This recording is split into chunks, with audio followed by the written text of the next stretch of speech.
Nye the Science Guy. Bill Nye the Science Guy. Bill Nye the Science Guy. Science rules.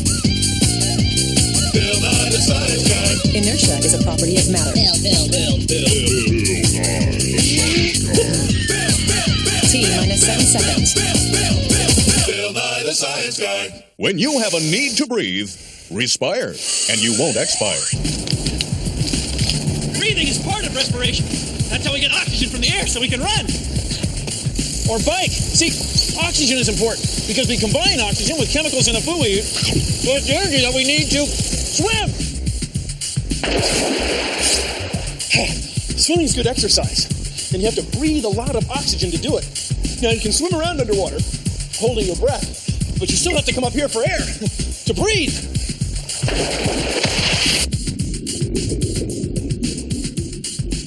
But you're underwater. You can't breathe unless you breathe with a little air.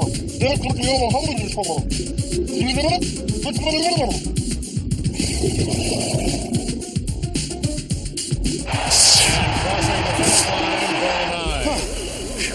And breathing hard.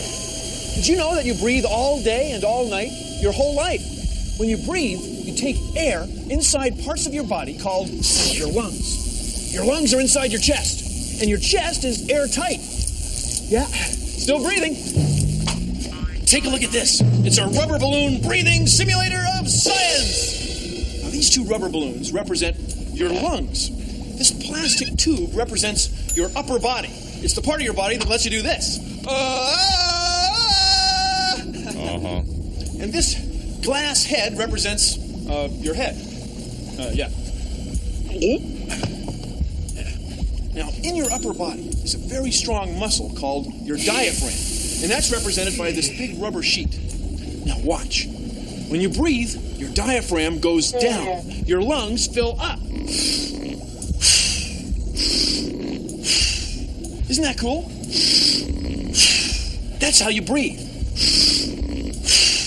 And when we breathe in, our bodies get oxygen from the air. Now, oxygen is the same chemical that makes candles burn and iron rust. Our bodies combine the oxygen with our food to get the energy that we need to live. Now, your lungs are full of tiny passageways, kind of like a sponge. And those small passageways allow you to take in a lot of oxygen with each breath, the same way a sponge can hold a lot of water.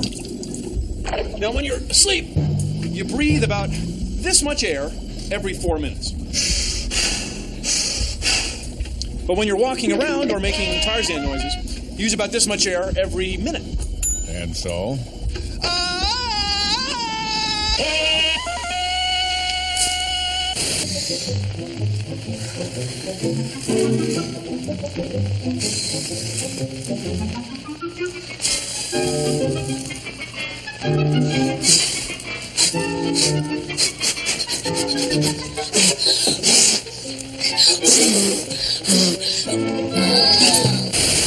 If we could look inside your chest, we'd see how your lungs work.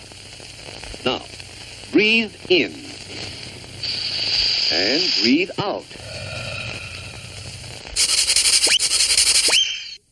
Hey, you. Me? You, come here. All right. Do you actually know how much air your lungs can hold? Well, I bet you don't. No. So, check this out. Okay. Get a jar that's empty and fill it with water. Right. Then put the jar in a bowl of water and turn it upside down, making sure that the level of water in the jar is higher than the level of water in the bowl. Okay. Then get some plastic tubing or like a bendy straw or something because they both work. Right. And slide the tubing under the rim of the jar and up through the jar to the top of the surface of the water. All right. Right. Yeah. Then, hello. Sorry. Take a deep breath and blow.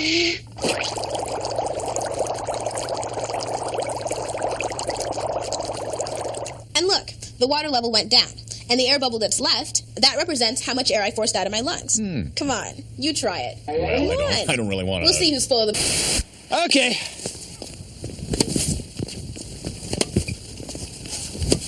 Alveoli, your cork is ready. Doggone it. You know, breathing hard playing tennis just makes you want to consider the following. Your lungs have as much surface area as a tennis court. Now, surface area is how spread out something is. Surface area is what allows sponges to soak up water. See, sponges are full of tiny passages that have a lot of area, and surface area is where the water sticks. Your lungs are full of tiny passages, too. Little sacs called alveoli, alveoli, alveoli. Now, every time you breathe in about this much air. So your lungs are like having sponges that can soak up this much water every time you breathe. Your lungs have so much surface area, they'd be like soaking up this much water and spreading it out over a whole tennis court. You know, that would be a lot of sponging. Be a lot of air. It's a lot of lungs. Service! Huh?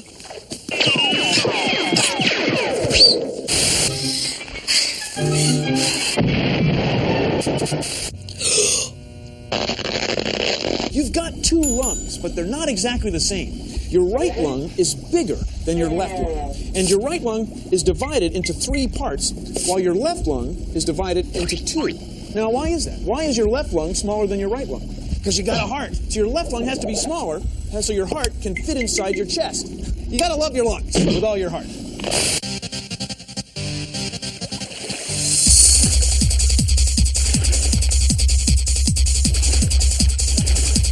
I'm Jane Robinson, and I work with lungs. This is a healthy lung, and this is a sick lung, a black lung, a smoker's lung. In my work, I measure how healthy or how sick and diseased the lungs really are. What I'm doing right now is hooking on the EKG leads. It will give us some information about how much oxygen is being delivered for every beat of his heart. This is the hose that collects all the air that you breathe out. The top line that you see there is the air going in and out of the lungs. As you can see, Peter's working a little harder, so he's having to breathe harder. His lungs are breathing deeper and faster. It's really important to get some physical exercise almost every day.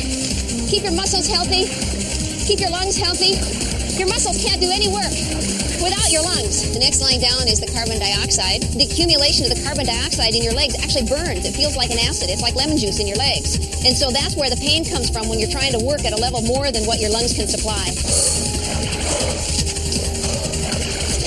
It's really important to get your body working heavily, because then you get the air flowing in and out of your lungs at a really high rate. You expand your lungs, you keep them open, and you use your muscles there at the other end where the oxygen goes. So everything is like a really efficient, well-working race engine.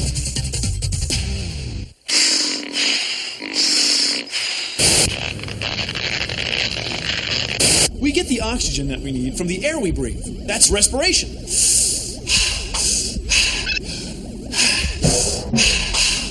But there's another type of respiration that happens in our cells called cellular respiration. Our cells combine chemicals in the food we eat with oxygen to store energy in another simple chemical called ATP.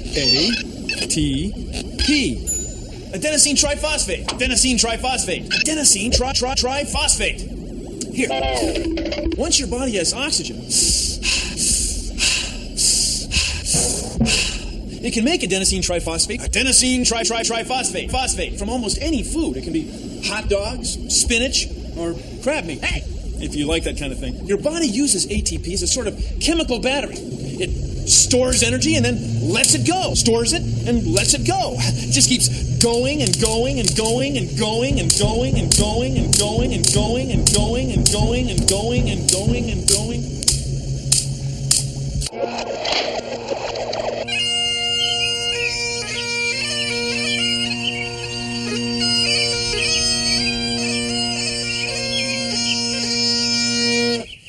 These are the Scottish bagpipes. We use the bag as a reservoir for air, like a lung. When you blow up the pipes like this, you could actually play them for quite a while. The bag holds air just like your lungs do.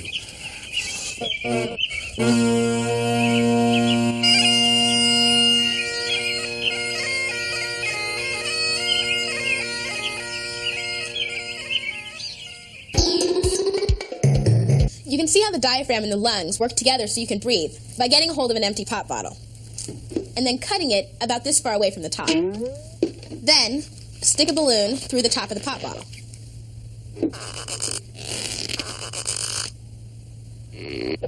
And you might want to roll the top of the balloon over the top of the bottle so it'll stay and stuff. Then, get a big balloon and cut a big piece out of it. And attach it to the opening at the bottom of the pop bottle. And tape it.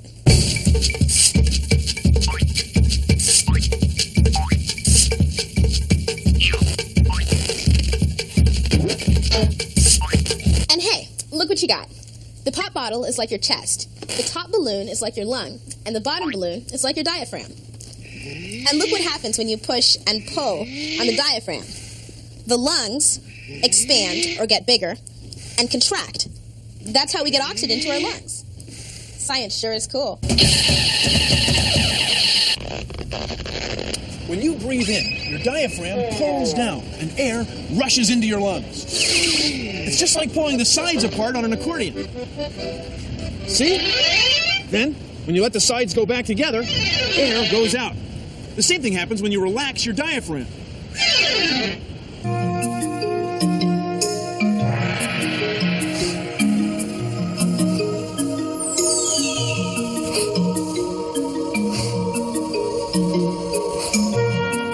Karate is a very rigorous and demanding sport, and as in any sport like that, breathing is critical.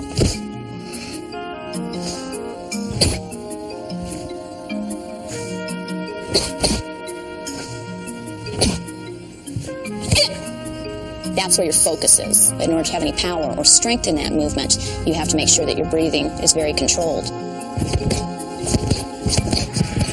The power comes from the diaphragm, not from the throat. Karate. It's breathing, and it's cool.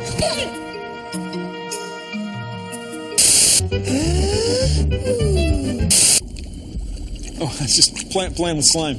You know, you and I have slime inside of us, in our nose and lungs. It's called mucus. And mucus traps dust particles and smoke and keeps them from getting into our lungs. Now take a look at this. We have a cigarette hooked up to an air pump with a filter in the middle. It's just like a regular old coffee filter. Now watch what happens when we light the cigarette and use the pump to smoke it.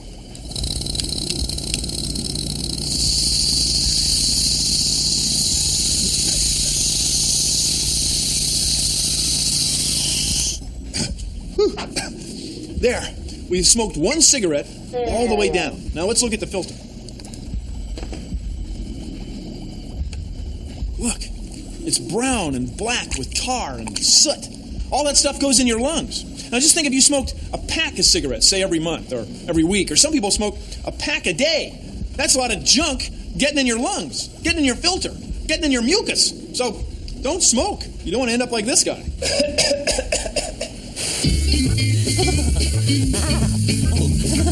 Howdy ho, friends. Sammy Cosell here to sell you on cellular respiration. And no, I'm not talking about that first kind of respiration where you use all them big fancy structures like lungs and nose and mouth and all that. I'm talking about cellular respiration, and I'm not talking about a cellular phone that breathes either, friends. I'm talking about when a cell takes in oxygen and then blammo, energy is released and a little bit of waste product called carbon dioxide. And what you have, friends, is one lean, mean, respiring machine. Now, every living cell in your body does cellular respiration. And let me tell you what I'm going to do. And I don't do this for just everybody here in the laboratory, but you're a friend of mine. And I'm going to let your cells respire for the unheard of price of just $29.95. Looks pretty complicated, doesn't it? Well, it's the chemical formula for cellular respiration. And you don't have to be some kind of pulmonologist to understand it. It's where we combine chemicals in the food we eat with oxygen in the air we breathe to get the energy that we need to live. So, this plus this makes this. Whoa.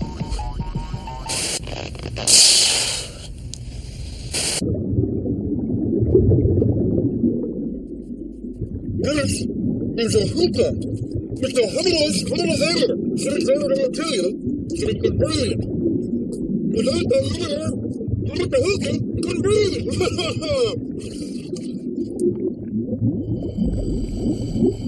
We can't breathe underwater unless we bring our own oxygen with us. But fish can, because air mixes with water all the time and some of it dissolves. And then fish are able to breathe the dissolved oxygen right out of the water. Not with lungs like we have, but with gills. Fish swim along with their mouths open to let water flow past their gills. Oxygen in the water goes right through their gills into their blood, and carbon dioxide in their blood goes right through the gills into the water. So they breathe just like we do, only with water. Right, guys? All these medicines are set up to help you when you have a cold. See, it's easy for germs to get in your body when the germs are in the air, because they can get in every time you breathe. And you've got to breathe.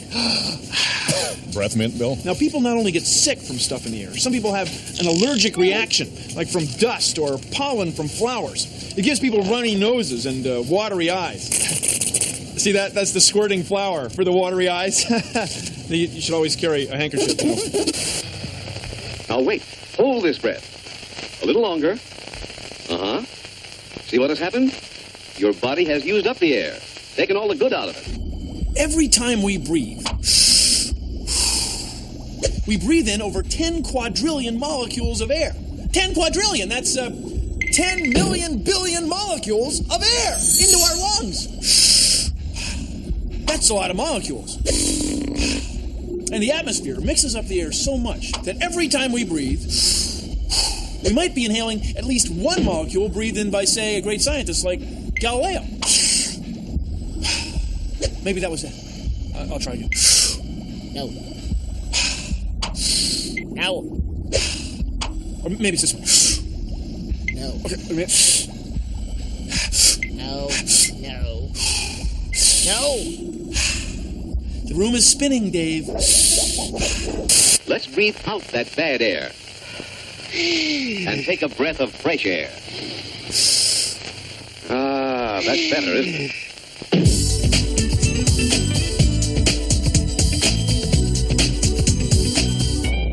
We got two lungs to breathe in the air, baby. Like you and I. What a beautiful pair. We got two lungs to breathe in the air, baby.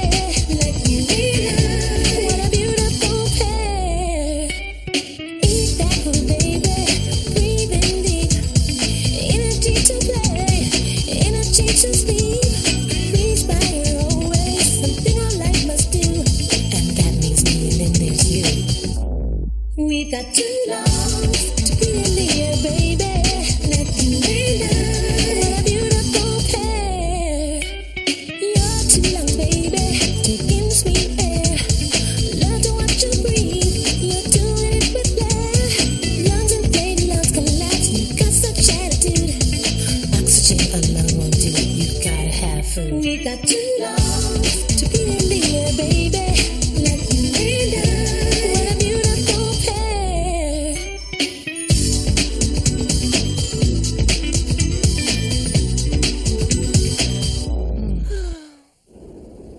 Well, that's our show. Thanks for watching. If you'll excuse me, I have got some oxygen uptake to maximize. See ya! Don't forget, keep breathing. Produced in association with the National Science Foundation. When you can't usually try to stop, you keep breathing. Yeah. Fresh air, a couple of lungs.